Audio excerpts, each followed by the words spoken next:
It was nearly 11 o'clock when we reached this final stage of our night's adventures. We had left the damp fog of the great city behind us, and the night was fairly fine. A warm wind blew from the westward, and heavy clouds moved slowly across the sky, with half a moon peeping occasionally through the rifts.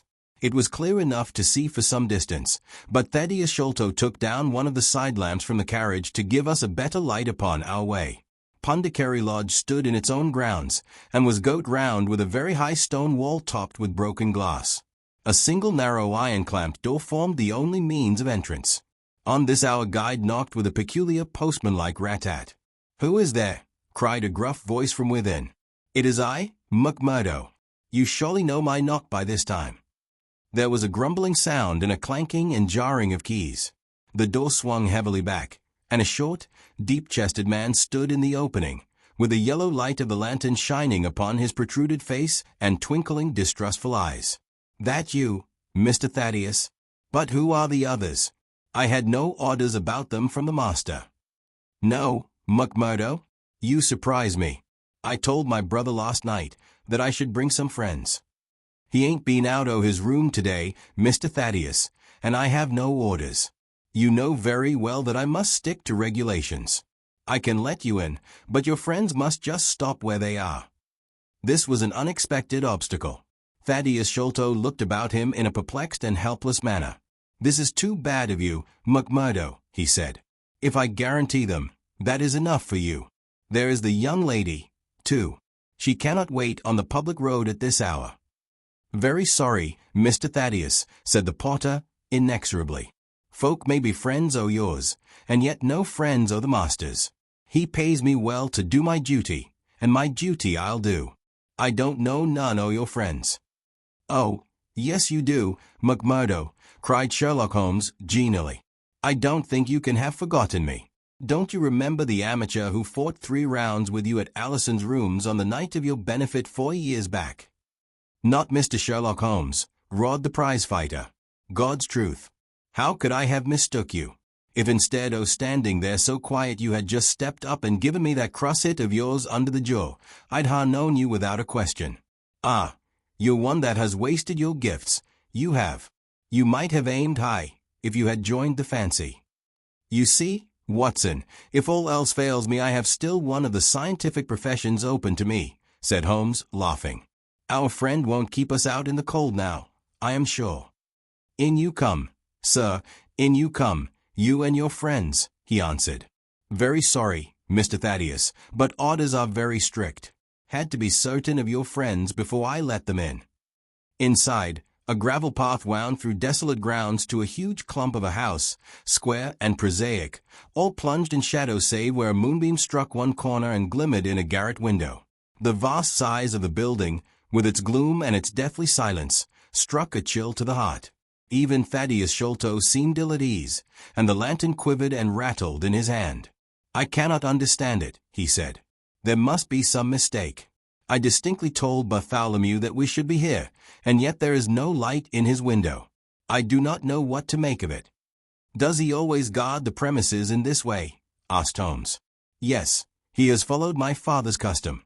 He was the favorite son, you know, and I sometimes think that my father may have told him more than he ever told me. That is Bartholomew's window up there where the moonshine strikes. It is quite bright, but there is no light from within, I think." "None," said Holmes. "But I see the glint of a light in that little window beside the door." "Ah, that is the housekeeper's room.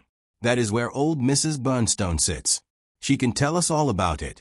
But perhaps you would not mind waiting here for a minute or two, for if we all go in together and she has no word of our coming she may be alarmed. But hush! What is that?"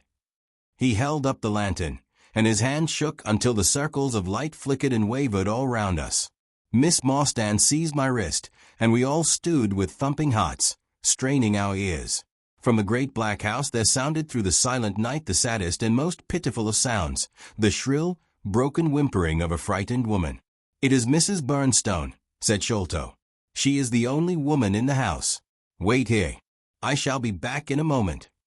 He hurried for the door, and knocked in his peculiar way.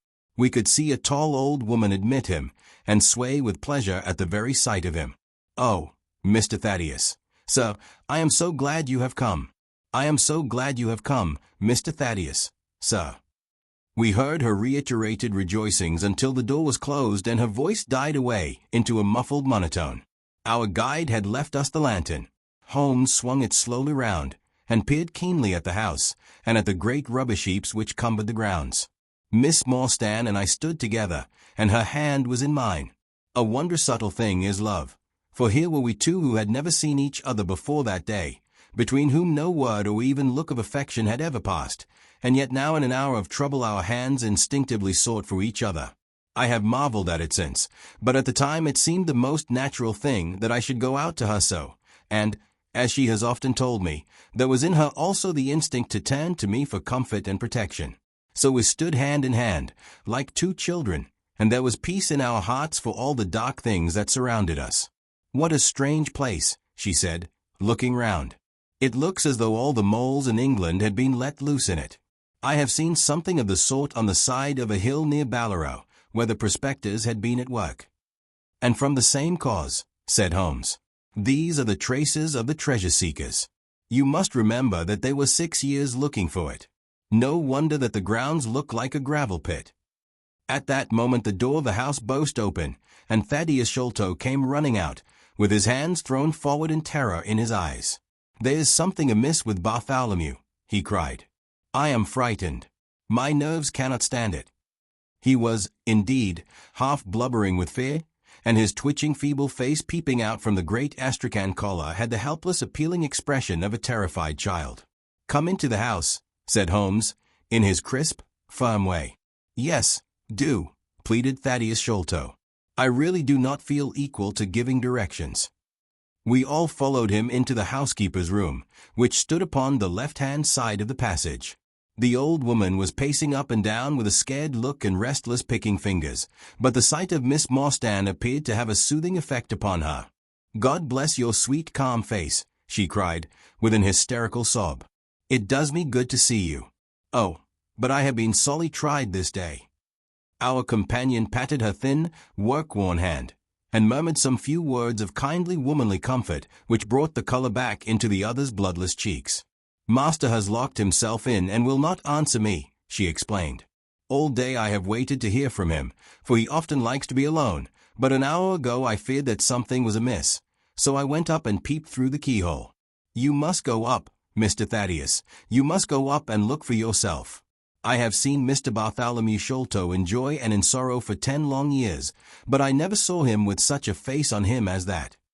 Sherlock Holmes took the lamp and led the way, for Thaddeus Sholto's teeth were chattering in his head. So shaken was he that I had to pass my hand under his arm as we went up the stairs, for his knees were trembling under him. Twice as we ascended Holmes whipped his lens out of his pocket, and carefully examined marks which appeared to me to be mere shapeless smudges of dust upon the cocoa-nut matting which served as a stair-carpet. He walked slowly from step to step, holding the lamp, and shooting keen glances to right and left. Miss Morstan had remained behind with the frightened housekeeper. The third flight of stairs ended in a straight passage of some length, with a great picture in Indian tapestry upon the right of it and 3 doors upon the left. Holmes advanced along it in the same slow and methodical way, while we kept close at his heels, with our long black shadows streaming backwards down the corridor. The third door was that which we were seeking. Holmes knocked without receiving any answer, and then tried to turn the handle and force it open.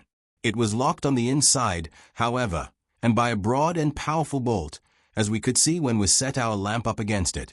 The key being turned, however, the hole was not entirely closed.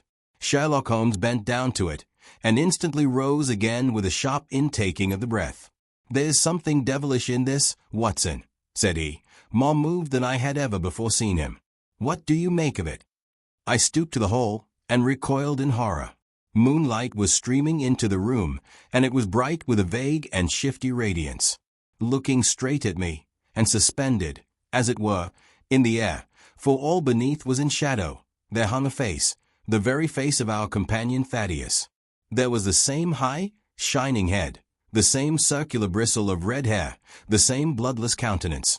The features were set, however, in a horrible smile, a fixed and unnatural grin, which in that still and moonlit room was more jarring to the nerves than any scowl or contortion.